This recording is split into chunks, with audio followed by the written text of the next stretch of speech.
Transformasi digital administrasi kependudukan mendorong pemerintah meluncurkan identitas kependudukan digital atau IKD sebagai versi digital dari KTPL. Namun, meskipun bertujuan memudahkan layanan, aplikasi IKD masih menghadapi berbagai kendala teknis seperti error saat login, verifikasi wajah gagal, aplikasi sering logout, dan performa yang lambat. Rating aplikasi yang rendah menunjukkan ketidakpuasan dari para pengguna. Di Surakarta, Kelurahan Nusukan dipilih sebagai lokasi penelitian karena merupakan wilayah dengan penduduk terbanyak serta tingkat kepemilikan IKD yang cukup tinggi, sebesar 32,16%.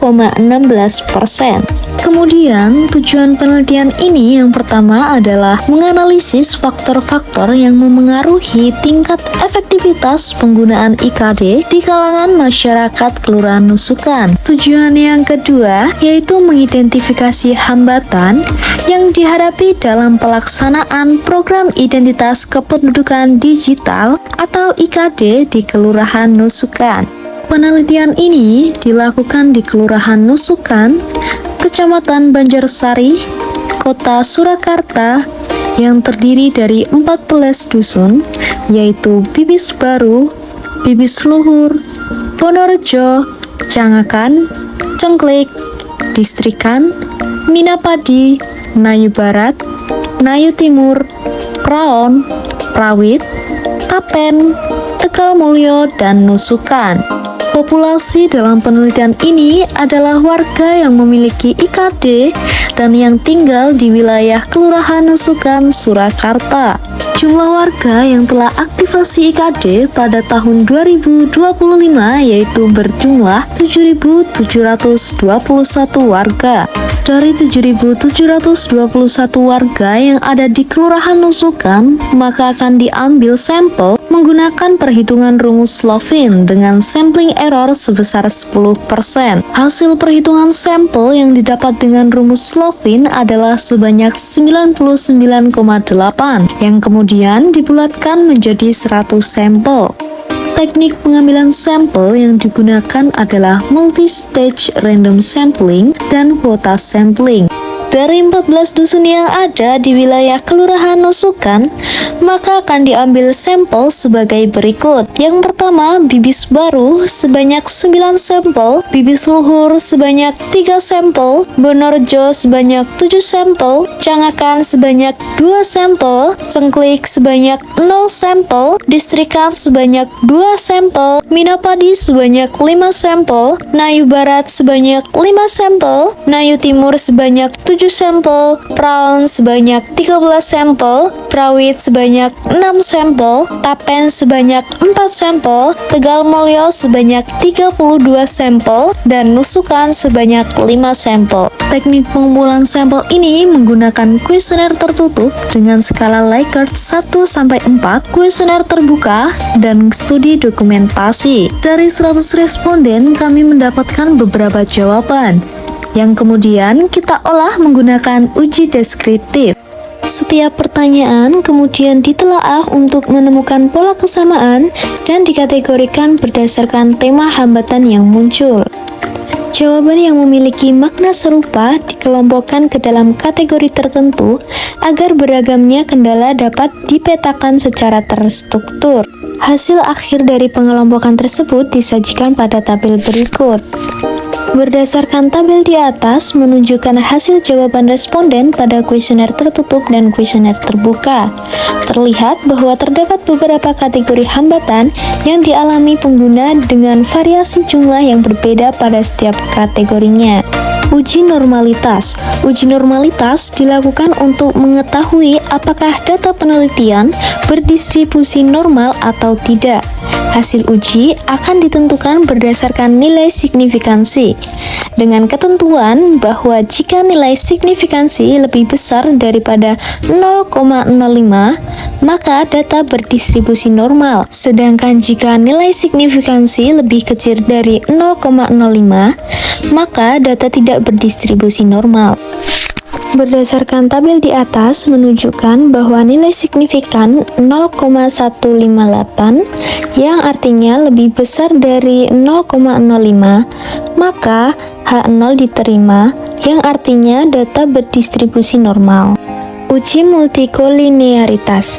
Uji multikolinearitas dilakukan untuk mengetahui apakah terdapat korelasi yang tinggi antar variabel independen dalam model regresi. Dalam penelitian ini, pengujian multikolinearitas dilakukan dengan melihat nilai toleransi dan varian inflation factor. Berdasarkan tabel di atas menunjukkan bahwa semua variabel mempunyai nilai toleransi lebih besar dari 0,10 atau nilai FIF lebih kecil dari 10. Maka dapat disimpulkan tidak terdapat gejala multikolinearitas atau lolos uji multikolinearitas. Uji heterokedastisitas. Uji heterokedastisitas bertujuan untuk mengetahui apakah terjadi ketidaksamaan varian dari residual pada model regresi yang dapat mengganggu keakuratan estimasi parameter. Pengujian dilakukan menggunakan metode Glasser, yaitu dengan meregresikan nilai absolut residual terhadap variabel independen. Berdasarkan tabel di atas menunjukkan bahwa hasil uji heterokedastisitas dengan uji Glasser, semua variabel mempunyai nilai signifikan lebih besar dari 0,05. Maka dapat disimpulkan tidak terdapat gejala heterokedastisitas atau lolos uji heterokedastisitas. Uji autokorelasi.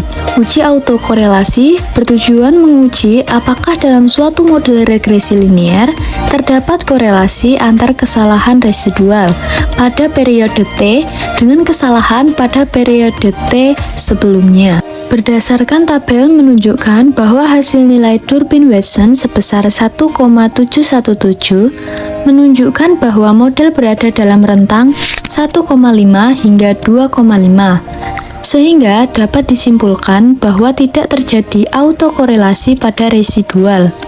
Kondisi ini menandakan bahwa kesalahan prediksi antar observasi bersifat independen, dan model regresi telah memenuhi asumsi klasik terkait independency error. Uji linier. Uji linier adalah hubungan secara linier antara dua atau lebih variabel independen. Hasil persamaan regresi pada tabel perhitungan melalui uji regresi linier berganda. Didapatkan persamaan regresi akhir yaitu Y sama dengan 0,081 plus 0,342x1 plus 0,149x2 plus 0,943x3 plus 0,794x4. Hasil persamaan regresi dapat disimpulkan sebagai berikut. Yang pertama, nilai konstanta sebesar 0,081 menunjukkan bahwa apabila seluruh variabel independen bernilai 0, maka nilai efektivitas penggunaan IKD diperkirakan sebesar 0,081. Kedua, variabel kemudahan penggunaan memiliki koefisien positif sebesar 0,34. Artinya, setiap peningkatan satu satuan pada variabel kemudahan penggunaan akan meningkatkan efektivitas penggunaan IKD sebesar 0,342 satuan dengan asumsi variabel lain tetap. Yang ketiga, variabel keamanan memiliki koefisien positif sebesar 0,149. Artinya, setiap peningkatan satu satuan pada variabel keamanan akan meningkatkan efektivitas penggunaan IKD sebesar 0,14 satuan dengan asumsi variabel tetap. Keempat, variabel kebermanfaatan memiliki koefisien positif sebesar 0,943. Artinya, setiap peningkatan satu satuan pada variabel kebermanfaatan akan meningkatkan efektivitas penggunaan IKD sebesar 0,94 satuan dengan asumsi variabel lain tetap. Yang kelima, variabel literasi digital memiliki koefisien positif sebesar 0,794. Artinya, setiap peningkatan satu satuan pada variabel literasi digital akan meningkatkan efektivitas penggunaan IKD sebesar 0,794 satuan dengan asumsi variabel lain tetap. Uji koefisien determinasi. Uji koefisien determinasi adalah untuk mengetahui seberapa besar kemampuan variabel independen dalam menjelaskan perubahan yang terjadi pada efektivitas penggunaan identitas kependudukan digital atau IKD. Berdasarkan tabel di atas, diperoleh nilai adjusted R-square sebesar 0,678, menunjukkan bahwa 69,1% variasi efektivitas melalui 4 variabel, yaitu kemudahan penggunaan, keamanan, kebermanfaatan, dan literasi digital. Artinya, sebagian besar perubahan efektivitas dapat diterangkan oleh keempat faktor tersebut. Sedangkan sisanya sebesar 30,9% dijelaskan oleh faktor lain di luar model. Selanjutnya uji F. Uji F adalah untuk mengetahui apakah seluruh variabel independen secara bersama-sama memiliki pengaruh yang signifikan terhadap efektivitas penggunaan identitas kependudukan digital. Berdasarkan tabel di atas menunjukkan bahwa hasil uji F pada tabel ANOVA diperoleh nilai hitung sebesar 53,228, lebih besar dari 2,467, dan dengan nilai signifikansi 0,000 yang lebih kecil dari 0,05. Maka H0 ditolak dan H1 diterima. Artinya, kombinasi variabel kemudahan penggunaan, keamanan, kebermanfaatan, dan literasi digital secara bersama-sama memberikan kontribusi yang bermakna dalam menjelaskan variasi pada variabel dependen atau efektivitas. Dengan kata lain, model regresi yang dibangun layak dan relevan untuk menjelaskan fenomena efektivitas penggunaan IKD di Kelurahan Nusukan. Uji T. Uji T adalah untuk mengetahui apakah masing-masing variabel independen secara terpisah atau secara parsial memiliki pengaruh yang signifikan terhadap efektivitas penggunaan identitas kependudukan digital. Berdasarkan tabel di atas menunjukkan bahwa hasil uji T, nilai signifikan kemudahan penggunaan dan keamanan lebih besar dari 0,05, maka tidak berpengaruh signifikan. Sedangkan nilai signifikan kebermanfaatan dan literasi digital lebih kecil dari 0,05, maka berpengaruh signifikan.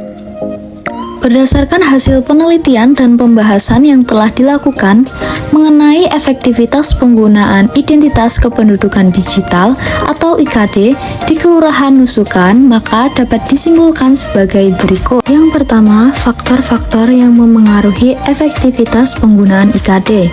Hasil analisis regresi menunjukkan bahwa secara simultan, seluruh variabel independen seperti kemudahan penggunaan, keamanan, kebermanfaatan, dan literasi digital berpengaruh signifikan terhadap efektivitas penggunaan IKD, dengan faktor yang paling kuat yaitu kebermanfaatan dan literasi digital, serta kemudahan penggunaan dan keamanan sebagai faktor pendukung. Yang kedua, hambatan dalam pelaksanaan program IKD di Kelurahan Nusukan. Hambatan yang paling sering dialami pengguna meliputi kesulitan login setelah pembaruan aplikasi, kinerja aplikasi yang lambat, verifikasi wajah yang tidak selalu berhasil, kendala PIN, keterbatasan jaringan di beberapa lokasi, layanan yang belum terintegrasi di sejumlah instansi, serta keterbatasan perangkat yang dimiliki sebagian masyarakat. Hambatan yang paling dominan adalah gangguan pada proses login dan lambatnya performa aplikasi. Adapun saran yang diharapkan dapat menjadi masukan bagi pihak terkait sebagai berikut. Yang pertama, bagi masyarakat, supaya meningkatkan pemahaman dan keterampilan dalam menggunakan aplikasi digital, termasuk mengikuti panduan penggunaan IKD agar proses login dan pemanfaatan fitur berjalan lebih lancar. Yang kedua, bagi Disduk Capil, supaya mempercepat integrasi IKD dengan berbagai instansi layanan publik sekaligus memperbaiki sistem autentikasi seperti verifikasi wajah dan stabilitas login agar pengalaman penggunaan lebih baik. Dan yang ketiga, bagi peneliti mendatang, supaya mengembangkan penelitian dengan menambah variabel lain di luar model saat ini, serta memperluas wilayah atau metode penelitian untuk memperoleh gambaran yang lebih komprehensif mengenai efektivitas IKD.